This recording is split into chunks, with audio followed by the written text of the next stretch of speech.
কাজরি বন্দ্যোপাধ্যায় তিনিও এসছেন, আমরা কথা বলার চেষ্টা করব কাজরিদির সঙ্গে। কাজরিদি, কি বলবেন? আজকে আপনাদের আমন্ত্রণ জানানো হয়েছে, আপনি এসছেন। দেখুন, আজকে তো প্রথম কোনো মুখ্যমন্ত্রী কর্পোরেশনে আসছেন, কর্পোরেশনের ইতিহাসে এটা প্রথম। তো ভালো লাগছে, আমাদেরকে আহ্বান জানানো হয়েছে, আমরা এসছি। আমরা নিশ্চয়ই মুখ্যমন্ত্রীর কাছ থেকে কোনো সদর্থক কিছু আশা করব। আমাদের উদ্দেশ্যে নিশ্চয়ই উনি কিছু বলবেন। সামনে বর্ষার সিজন আছে, আমাদের কাজটা যাতে আটকে না যায়, আমরা যেন কাজ করতে পারি। ওয়ার্ডে যারা আমাদের ভোট দিয়েছেন তাদেরকে আমরা সম্পূর্ণ সহযোগিতা করতে পারি। তো আগে কোনোদিন দেখেছেন যে মানে বিরোধীদের ডাকা হয়েছে? আপনার কি মনে? না, আমি তো দেখিনি এবং শুনিও নি। এটা দেখে আমাদের ভালো লাগছে যে আমাদের গুরুত্ব দেওয়া হচ্ছে এবং আমাদেরও মতামত নেওয়া হচ্ছে, বিরোধীদের মতামত নেওয়া হচ্ছে এবং বিরোধীদের কাজে ডাকা। আপনি হচ্ছেন, আপনার আলাদা একটি পরিচয় রয়েছে, তাও আপনি এখানে আজকে এসছেন। এখন যেরকম রাজনৈতিক ডামাডোল চলছে, এনসিপিআইতে সব জয়েন করছেন তৃণমূলের সাংসদরা, কি বলবেন এগুলো নিয়ে? কিছু দেখুন, ওটা তো বড় ব্যাপার। আমরা তো খুব ছোট কাউন্সিলর, আমরা এসছি, আমাদের মুখ্যমন্ত্রী ডেকেছেন, ভালো লেগেছে। কারণ বিরোধীদের তো আগে মানে দেখেছি ডাকা হয়নি, এবার ডাকা হয়েছে, আমাদের সেটা ভালো লেগেছে। এবং আমরা যদি মুখ্যমন্ত্রীর কাছ থেকে সদর্থক কোনো বার্তা পাই, সেটা আমাদের জন্য, আমাদের আগামী যে কদিন আছি আমরা আমাদের টার্ম ফুল করার জন্য যদি কোনো সদর্থক বার্তা পাই, আমাদের খুব ভালো লাগবে। কাজ করার ক্ষেত্রে যাতে অসুবিধা না হয় আমাদের। আপনারা দেখলেন কাজরি বন্দ্যোপাধ্যায়, যার রাজনৈতিক ও প্রশাসনিক পরিচয় হলো তিনি কলকাতা পুরসভার ৭৩ নম্বর ওয়ার্ডের কাউন্সিলর, তৃণমূলের কাউন্সিলর। এটা হলো তার প্রথম পরিচয় রাজনৈতিক এবং প্রশাসনিকভাবে। যিনি আজ কলকাতা পুরসভায় এসেছিলেন পুর কমিশনারের আমন্ত্রণে, যেখানে উপস্থিত ছিলেন রাজ্যের মুখ্যমন্ত্রী শুভেন্দু অধিকারী। শুভেন্দু অধিকারী বর্তমানে ভবানীপুরের বিধায়ক। সেই ভবানীপুরের মধ্যেই পড়ে ৭৩ নম্বর ওয়ার্ড, অর্থাৎ যে ওয়ার্ডের কাউন্সিলর এই কাজরি বন্দ্যোপাধ্যায়। কাজরি ব্যানার্জি তো প্রথমবারের জন্য কাউন্সিলর হয়েছে। তার আরও একটি বড় পরিচয় হলো তিনি মমতা বন্দ্যোপাধ্যায়, তৃণমূল নেত্রী, প্রাক্তন মুখ্যমন্ত্রী মমতা বন্দ্যোপাধ্যায়ের ভাই কার্তিক ব্যানার্জি, তৃণমূল নেতা, তাঁর স্ত্রী এই কাজরি ব্যানার্জি। আরও একটু বলি, 30B হরিশ চ্যাটার্জি স্ট্রিট, যেটা মমতা বন্দ্যোপাধ্যায় প্রাক্তন মুখ্যমন্ত্রী তৃণমূল নেত্রীর বাসভবনের ঠিকানা, সেই একই বাসভবনে এই কাজরি ব্যানার্জিও থাকেন, প্রাক্তন মুখ্যমন্ত্রীর পাশের ঘরে। এই কাজরি ব্যানার্জি হলেন তৃণমূলের সর্বভারতীয় সাধারণ সম্পাদক, তৃণমূল সাংসদ অভিষেক বন্দ্যোপাধ্যায়ের নিজের কাকিমা এই কাজরি ব্যানার্জি। এবং ওই বললাম ৭৩ নম্বর ওয়ার্ডের তৃণমূলের প্রতীকে জেতা পুরো প্রতিনিধি। তিনি আজ পুর কমিশনারের ডাকা এবং মুখ্যমন্ত্রীর উপস্থিতিতে কলকাতা পুরসভার অনুষ্ঠানে উপস্থিত ছিলেন এবং সেখানেই এই কথাগুলো তিনি বললেন, যেটা আপনাদের শুরুতেই শোনালাম। কাজরি দেবীর সবচেয়ে সিগনিফিকেন্ট বা তাৎপর্যপূর্ণ যে বক্তব্য, সেটা হলো এমন মুখ্যমন্ত্রী আগে তিনি কখনো দেখেননি। মানে শুভেন্দু অধিকারীকে দরাজ সার্টিফিকেট কে দিচ্ছেন না? মমতা বন্দ্যোপাধ্যায়ের নিজের ভাইয়ের বউ। এটা কিন্তু রাজনৈতিকভাবে অত্যন্ত তাৎপর্যপূর্ণ। তিনি কি বলছেন? তিনি অনেক কিছুর মধ্যে বললেন আগামী দিনে কি কাজ হবে, কারণ কাউন্সিলর হিসেবে তাদের এখনো 6 মাস মেয়াদ রয়েছে। সামনেই বর্ষাকাল, এবং বর্ষাকাল মানে কলকাতার কি অবস্থা হয় বুঝতে পারছেন। সেখানে তারা কাজ করবেন। মুখ্যমন্ত্রী কি বার্তা দেন বা কি নির্দেশ দেন বা কি পরামর্শ দেন, সেটা মেনেই তিনি কাজ করবেন এবং তিনি কাজ করতে চান। এখনো 6 মাস যেহেতু তাদের মেয়াদ রয়েছে, এই কথাগুলি তো বললেন।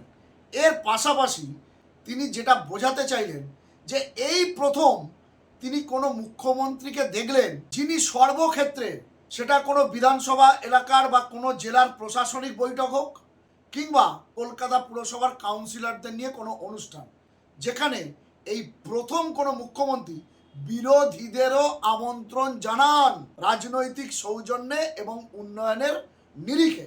এমন মুখ্যমন্ত্রীকে তিনি আগে কখনো কোনোদিন দেখেননি, যেখানে তার বাড়ি থেকে, তার ঘর থেকে তার নিজের ননদ 15 বছর মুখ্যমন্ত্রী ছিলেন, তিনি এমনটি করেননি।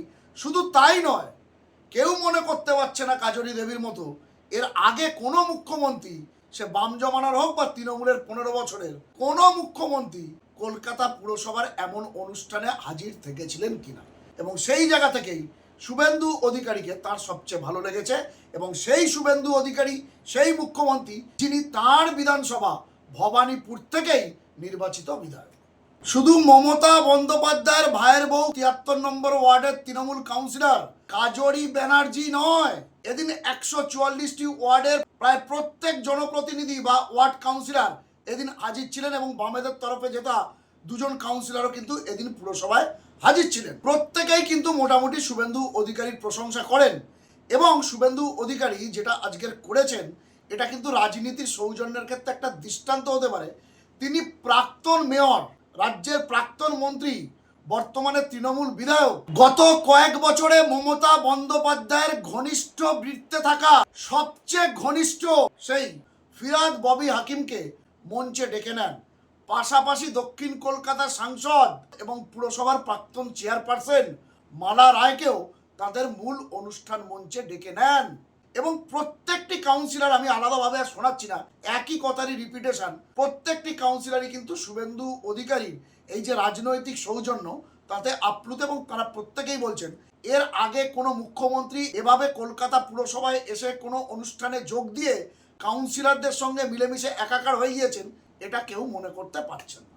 আপনারা একটু খেয়াল করবেন, রাজ্যের নতুন মুখ্যমন্ত্রী শুভেন্দু অধিকারী এর আগের প্রশাসনিক বৈঠকগুলি শেষে বারবার একটি বার্তা দিচ্ছেন যে ভোটের সময় রাজনৈতিক লড়াই হবে, তরজা হবে, সমালোচনা হবে, রাজনীতির কচকচানি হবে, কিন্তু এই ভোটটুকু বাদ দিয়ে শাসক বিরোধী সকলে মিলে কাঁধে কাঁধ দিয়ে হাতে হাত রেখে একসাথে উন্নয়নের কাজ করতে হবে। এদিন কলকাতা পুরসভাতেও কিন্তু তিনি সেই বার্তাটিও দেন এবং তারই ফলস্বরূপ যখন অনুষ্ঠান শেষ হলো, যখন মুখ্যমন্ত্রী শুভেন্দু অধিকারী তিনি মঞ্চ থেকে নেমে চলে যাচ্ছেন, ঠিক তখনই কলকাতার তাবড় কাউন্সিলর, প্রাক্তন মন্ত্রী ববি হাকিমের মতো প্রাক্তন মেয়র, মালা রায়ের মতো বর্ষিয়ান সাংসদ নেত্রী থেকে শুরু করে দেবাশিস কুমারের মতো পোড়খাওয়া রাজনীতিবিদ কিংবা অনন্যা বন্দ্যোপাধ্যায়ের মতো কাউন্সিলররাও মুখ্যমন্ত্রী শুভেন্দু অধিকারীকে ঘিরে কার্যত হুড়োহুড়ি শুরু করে দেন একবারটি ছোঁয়ার জন্য, একটু তার সঙ্গে সৌজন্য বিনিময় করার জন্য এবং হাত মেলানোর জন্য।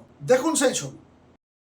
5 দিন ব্যাপী শহর জুড়ে থিম ভিত্তিক স্বচ্ছতা অভিযান চালু করছি। মাননীয় মুখ্যমন্ত্রী আজকে তারই আনুষ্ঠানিক উদ্বোধন করবেন। আপনারা সকলেই জানেন ভারত সরকারের একটি অনন্য উদ্যোগ, যেটি একটি গণ আন্দোলনের রূপ পেয়েছে, সেটি হচ্ছে স্বচ্ছতা হি সেবা। তারই অন্তর্গত আজকের এই প্রয়াস, এটি 5 দিন ব্যাপী শহর জুড়ে একটি স্বচ্ছতা অভিযান, যা কিনা শহরকে সুন্দর করে তুলবে, পরিচ্ছন্ন করে তুলবে, শহরের পরিবেশ সহযোগী একটি মাহল তৈরি করবে। আর তার সেই অবস্থানেই আমরা মাননীয় প্রধানমন্ত্রীকে স্বাগত জানাই।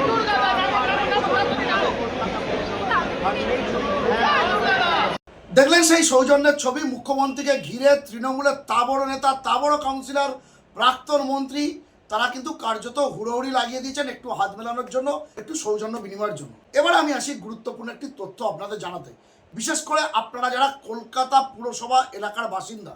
আপনারা জানেন সামনেই বর্ষাকাল এবং বর্ষাকালে পুরনো কলকাতার কি হাল হয় সেটা কারোর অজানা নেই।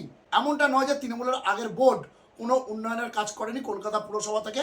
কেউ যদি বলে কোনো উন্নয়নের কাজ হয়নি তাহলে সেটা জোর করে বলা হবে। যথেষ্ট উন্নয়নের কাজ হয়েছে কলকাতা পুরসভায়।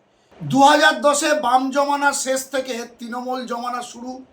কলকাতা পুরসভার মেয়র ছিলেন প্রয়াত সুব্রত মুখার্জি, যথেষ্ট কাজ করেছেন তিনি। এরপর শোভন চট্টোপাধ্যায়, তিনিও ভালো কাজ করেছিলেন। এরপর ববি হাকিম, তার 7 বছরেও কিন্তু যথেষ্ট ভালো কাজ হয়েছে বলেই মনে করা হয়। বিশেষ করে করোনার সময় কিন্তু কলকাতা পুরসভা যথেষ্ট ভালো ভূমিকা নিয়েছিল। হ্যাঁ, এটাও ঠিক, নিশ্চয়ই বেশ কিছু কাউন্সিলরের বিরুদ্ধে তোলাবাজির দুর্নীতির অভিযোগ আছে, কিন্তু সার্বিকভাবে কলকাতা পুরসভায় কিন্তু তৃণমূল জমানাতে কাজ হয়েছিল। কিন্তু রাজ্যে রাজনৈতিক পালাবদলের পর মেয়র ফিরহাদ হাকিম যখন পদত্যাগ করলেন, কারণ তিনি বলছিলেন তিনি কাজ করতে পারছিলেন না, তার সঙ্গে পুরো কমিশনার বা পুরসভার আধিকারিকদের কোনো সমন্বয় হচ্ছিল না, সেই কারণ দেখিয়ে তিনি পদত্যাগ করেন মেয়র পদ থেকে। তারপরে নিয়ম অনুসারে পুরসভার যে সংবিধান, পুরসভার যে নিয়ম, সেই অনুসারে রাজ্য সরকার 72 ঘন্টা টাইম দিয়েছিল। যে দল মেজরিটি, অর্থাৎ পুরসভায় এখনও মেজরিটি হলো তৃণমূল কংগ্রেস, কিন্তু 72 ঘন্টার মধ্যে নতুন কোনো মেয়রকে তারা সিলেক্ট করতে পারেনি। আপনারা জানেন ফিরহাদ হাকিম মেয়র পদ থেকে পদত্যাগ করার পর প্রাক্তন মুখ্যমন্ত্রী তৃণমূল নেত্রী কলকাতা পুরসভার কাউন্সিলরদের নিয়ে একটি বৈঠক ডেকেছিলেন। মনে রাখতে হবে, কলকাতা পুরসভার 144টি ওয়ার্ডের মধ্যে 137টি ওয়ার্ডেই তৃণমূলের কাউন্সিলর। কিন্তু যেদিন তিনি বৈঠক ডেকেছিলেন সেদিনই তিনি দিল্লির উদ্দেশ্যে রওনা দেন ইন্ডিয়া জোটের বৈঠকে যোগ দিতে, এবং তারপরে আর কোনো বৈঠক কাউন্সিলরদের সঙ্গে হয়নি। খুব স্বাভাবিকভাবেই পুর ও নগরায়ণ মন্ত্রী অগ্নিমিত্রা পাল ঘোষণা করেছিলেন, আমরা 72 ঘন্টার একটা সময়সীমা দিলাম আইন এবং সংবিধান মেনে, তার মধ্যে নতুন মেয়র যদি যে দল বৃহত্তর দল অর্থাৎ তৃণমূল কংগ্রেস তারা যদি দিতে না পারে তাহলে পুরো বোর্ড ভেঙে দিয়ে সেখানে প্রশাসক বসানো হবে, এবং পুরসভার কমিশনার যিনি তিনি এখন প্রশাসক হিসেবে কাজ চালাচ্ছেন, এবং প্রশাসক নিয়োগের 6 মাসের মধ্যে অর্থাৎ 8ই জুন প্রশাসক নিয়োগ করেছে রাজ্য সরকার কলকাতা পুরসভায়, 7ই ডিসেম্বর সেই 6 মাস পূরণ হচ্ছে, তার মধ্যে কিন্তু ভোট করে নির্বাচনের মাধ্যমে নতুন পুরো বোর্ড গড়তে হবে। এবং রাজ্যের মুখ্যমন্ত্রী শুভেন্দু অধিকারী এদিন তিনি স্পষ্টতই জানিয়ে দেন রাজ্য সরকার এবং রাজ্য নির্বাচন কমিশন তারা যৌথভাবে আলোচনার মাধ্যমে 6 মাসের মধ্যে ভোট করে নির্বাচন করে নতুন পুরো বোর্ড গড়ার দিকে যাবেন। এবং মনে করা হচ্ছে যে পুজোর পর নভেম্বরের মাঝামাঝি পুরসভা ভোটের ঢাকে কাঠি পড়ে যাবে, কারণ ডিসেম্বরের 7 তারিখের মধ্যে নতুন পুরো বোর্ড গঠন করতে হবে নিয়ম অনুসারে। দেখুন বিষয়টি নিয়ে কি বললেন রাজ্যের মুখ্যমন্ত্রী শুভেন্দু অধিকারী। আপনারা যেহেতু এখানে অনেক জনপ্রতিনিধিরা এসেছেন, বিধায়করা, মন্ত্রীরা, অনেক প্রাক্তন কাউন্সিলররা এসেছেন, যেহেতু একটি অচল অবস্থার সৃষ্টি হওয়ার পরে মাননীয় বিদায়ী মেয়র পদত্যাগ করার পরে পৌরসভায় আমরা নিয়ম মেনে আইন মেনে 3 দিনের মধ্যে নির্বাচিত বোর্ড করার আবেদন করেছিলাম। যারা সংখ্যাগরিষ্ঠ দল ছিলেন তারা সে কাজ করতে পারেননি। আমি এটা বিতর্কের জায়গায় নিয়ে যাব না, আইনের পরিভাষা দিয়ে বলবো। তাই রাজ্য সরকার বাধ্য হয়েছে প্রশাসক বসাতে। 8ই জুন প্রশাসক বসেছে। আগামী 6 মাস অর্থাৎ 7ই ডিসেম্বরের মধ্যে রাজ্যের নির্বাচন কমিশন, স্টেট ইলেকশন কমিশন, তারা রাজ্য সরকারের সুপারিশে নির্বাচিত কর্পোরেশনের হাতে দায়িত্ব তুলে দেওয়াই আমাদের কাজ, আমাদের লক্ষ্য। এটা নিয়ে আপনারা এতটুকু বিচলিত হবেন না। গণতন্ত্রে মানুষ শেষ কথা বলে। তো দর্শক বন্ধুরা, এটাই ছিল রাজ্যের মুখ্যমন্ত্রী শুভেন্দু অধিকারীর এদিনের কলকাতা পুরসভার কর্মসূচি। এখানে মুখ্যমন্ত্রী জানিয়ে দিলেন ডিসেম্বরের 7 তারিখের মধ্যেই নতুন পুরো বোর্ড গঠিত হবে নির্বাচনের মাধ্যমে। পাশাপাশি আমরা দেখলাম মুখ্যমন্ত্রী শুভেন্দু অধিকারীর পুরসভাতে আশাকে কেন্দ্র করে হুড়োহুড়ি পড়ে যায় তার সঙ্গে সৌজন্য বিনিময় করার জন্য, হাত মেলানোর জন্য, যেখানে সিংহভাগ জুড়েই ছিলেন তৃণমূলের তাবড় কাউন্সিলর, তাবড় নেতা নেত্রীরা। এর বাইরে সবচেয়ে সিগনিফিকেন্ট যেটা দিয়ে শুরু করেছিলাম, প্রাক্তন মুখ্যমন্ত্রী তৃণমূল নেত্রীর ভাইয়ের বউ 73 নম্বর ওয়ার্ডের কাউন্সিলর কাজরি ব্যানার্জি, অভিষেক বন্দ্যোপাধ্যায়ের নিজের কাকিমা, তিনি কিন্তু শুভেন্দু অধিকারীর প্রশংসায় পঞ্চমুখ, তাকে দরাজ সার্টিফিকেট দিলেন এবং তিনি বললেন যে এর আগে এমন কোনো মুখ্যমন্ত্রীকে তিনি দেখেননি যিনি কলকাতা পুরসভায় এসে কাউন্সিলরদের সঙ্গে একটি অনুষ্ঠানে মিলিত হয়ে ইতিবাচক বার্তা দিচ্ছেন। দর্শক বন্ধুরা, এক্ষেত্রে আপনাদের কি মন্তব্য কমেন্ট বক্সে লিখে জানান। আপনাদের গুরুত্বপূর্ণ মতামত ও পরামর্শ খবরওয়ালা সোমনাথ ইউটিউব চ্যানেলকে আরও সমৃদ্ধ করবে। ভালো থাকবেন, সুস্থ থাকবেন, সতর্ক থাকবেন। খবরওয়ালা সোমনাথ ইউটিউব চ্যানেলের সঙ্গে থাকবেন। নমস্কার।